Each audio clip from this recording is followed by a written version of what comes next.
Welcome to part 2 of our analysis of the Lancia Delta, the Fiat Uno Turbo and the Renault Clio Sport 182 around Croft, where I look at the data and then do a side-by-side video. So here's Sector 4. Sector 4 is a lovely part of the Croft circuit, really flowing, and you're accelerating.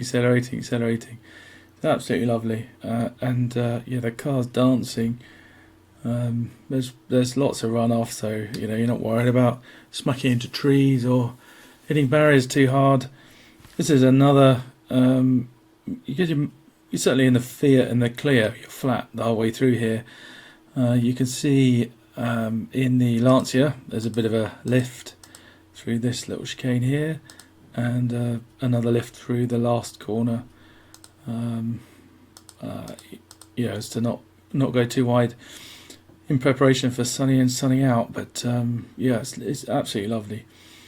All this speed, of course, is dependent on how we exited Tower, hence why Tower, all the corners on Croft are important, but particularly Tower, because in a Clio and Fiat, anytime you lose on the exit here, you'll carry all the way through these sweeping bends.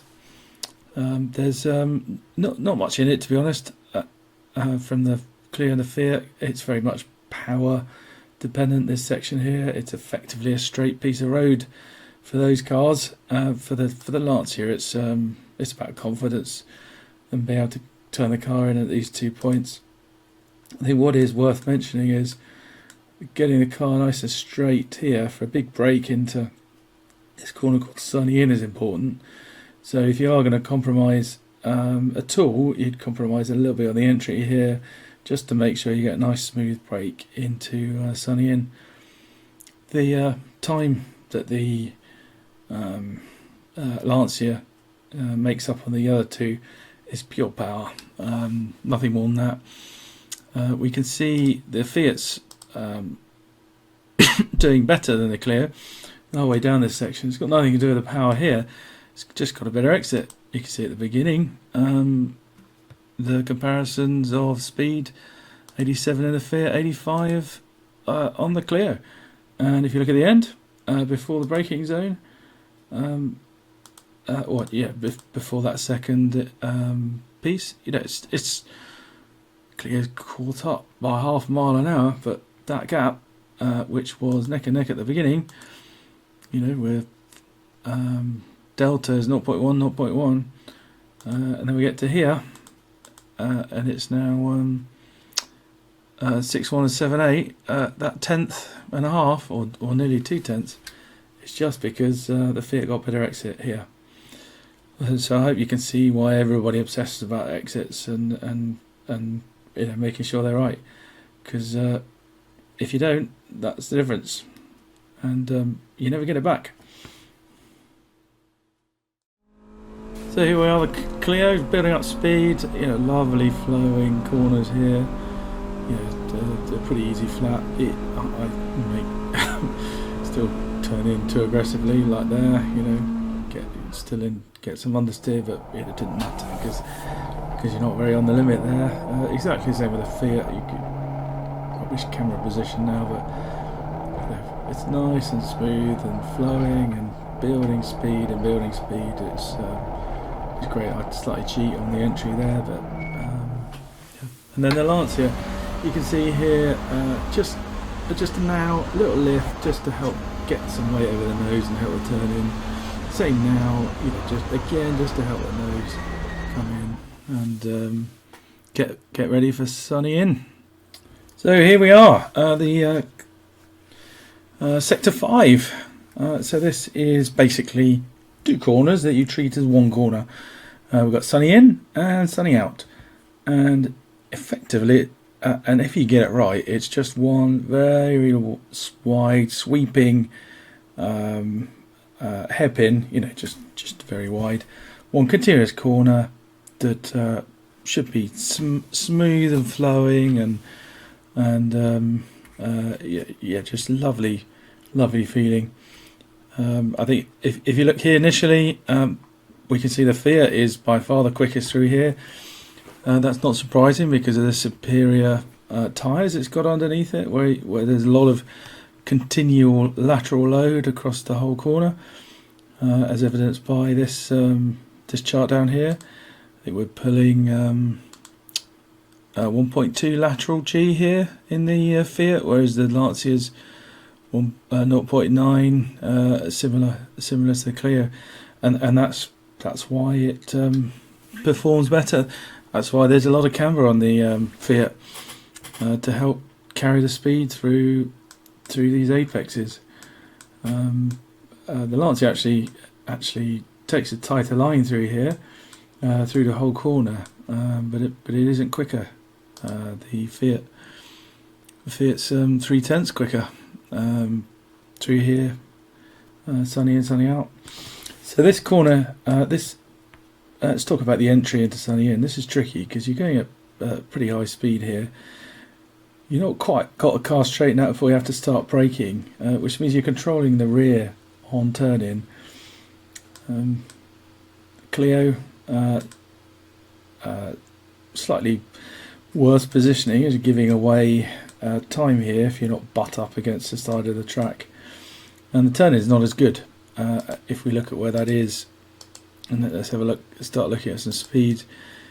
The entry in the Lancia is the slowest. It's going the quickest. It's harder to judge the braking point, and I didn't judge it very well, which is why both the Clio and the Fiat make up time on the braking phase and initial turn in, and it's pretty significant. You know, it's 3/10.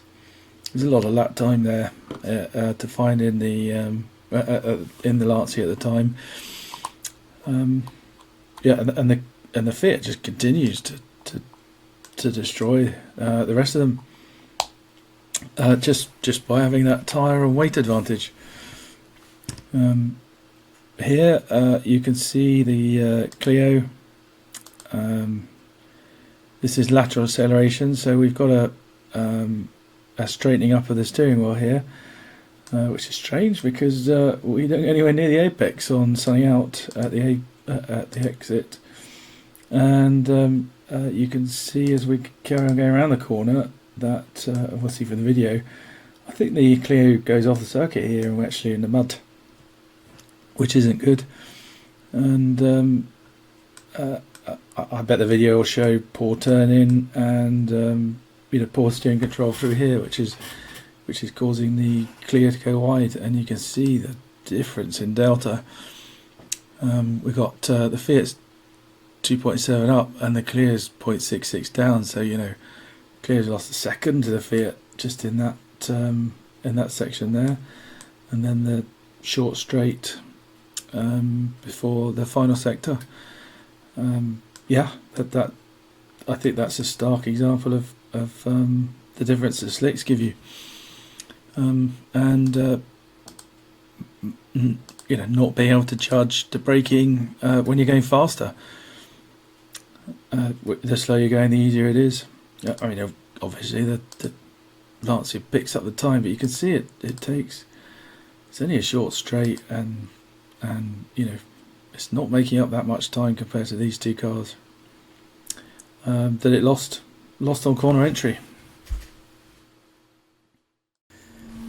Yeah, so here we are in the Clio, losing the rear on the braking phase. We don't make the apex. We're way too aggressive on the steering wheel, feathering the throttle the whole time. Didn't quite go off the circuit, but weren't on the power early and hard, and it wasn't very good. And here's the Fiat, smooth turn in, nice and controlled. The steering's a bit jiggly because there's no power steering, but it's one continuous movement, feathering the throttle to control the understeer. And then the Lancia, again a bit of rear stability on initial application, slowed down too much as the data shows, and then was just feathering the throttle through, just didn't have as much grip as a Fiat, and then powering down the straight and making up the time. Oh, well done if you've made it this far. Sector 6, last sector, you'll be pleased to hear. I hate this sector. It's fiddly, it's slow, you call it technical. I can't stand it. I lose loads of time here. I know I do.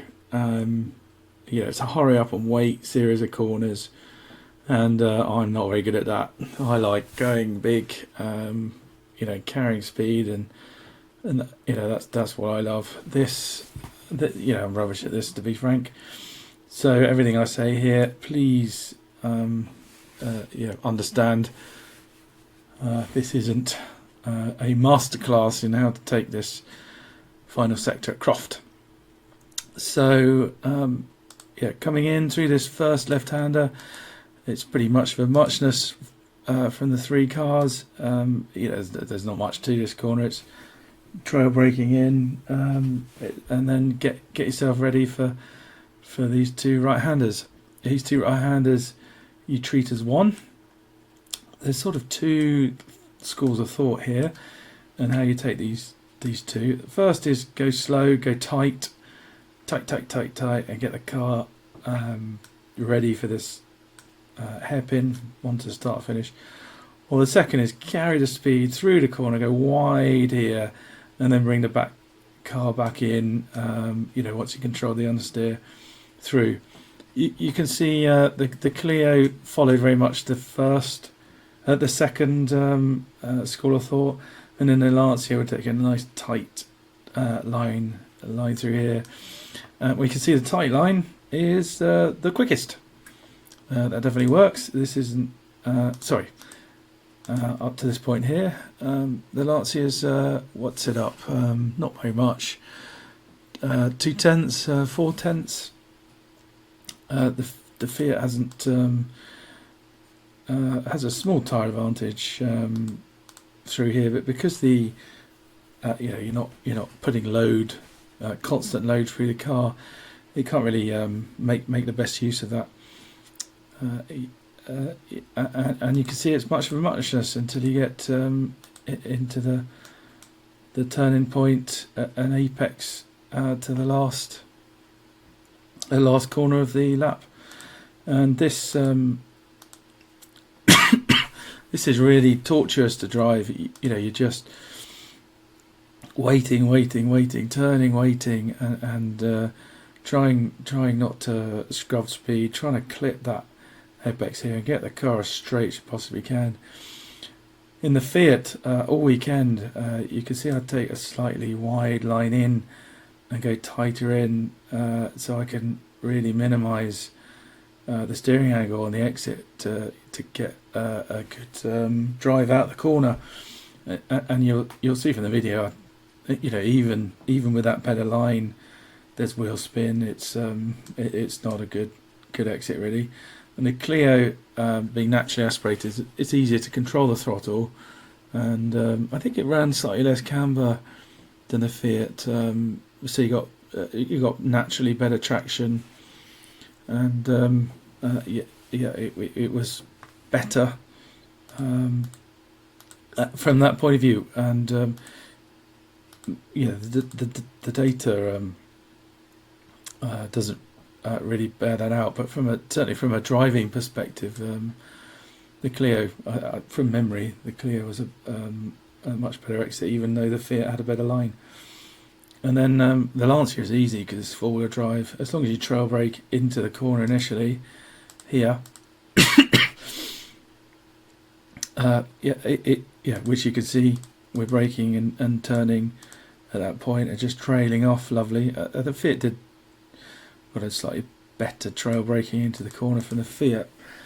The traction you get out the exits is immense. You get the car vaguely in a straight line and you can nail it.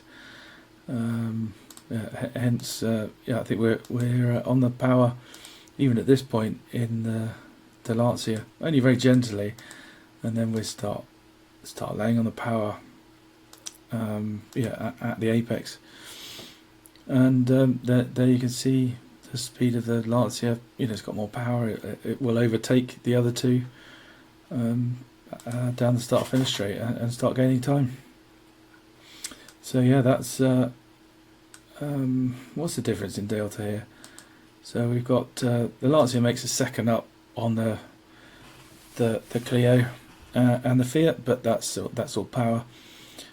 Once you go through the wiggly stuff, it's much for a muchness. I think the Lancia superior suspension, which cost as much as I bought the Fiat for, just the suspension, gives it an advantage and a stabler platform, getting more contact patch on the circuit.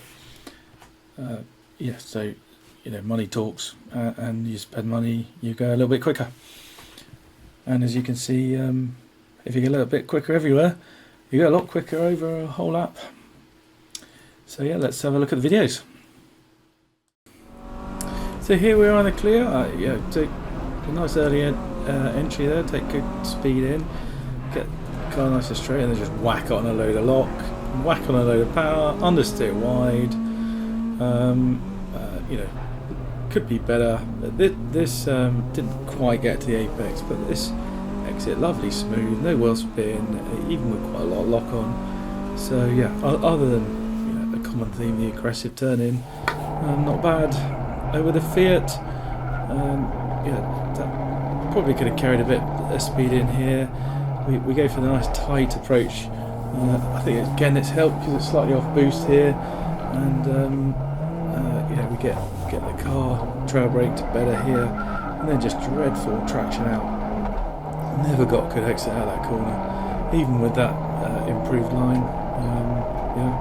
And then with the Lancia here, I think this corner here could have carried more speed into it.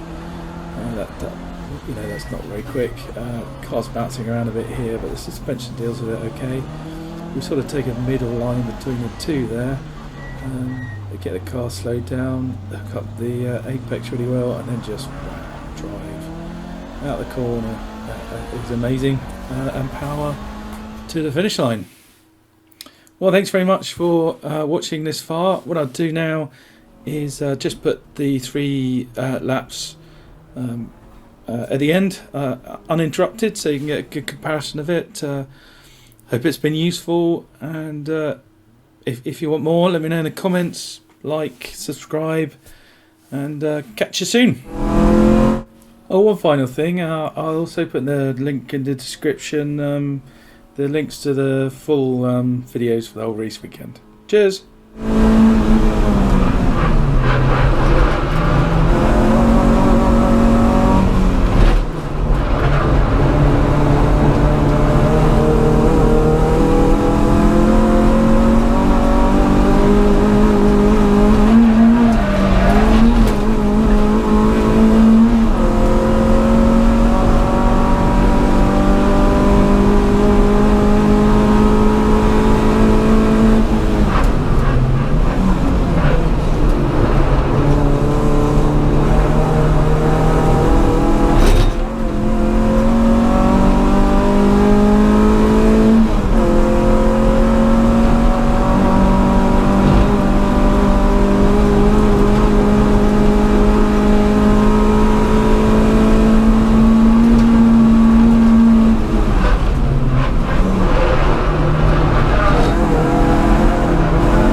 on the high, cranked up really high.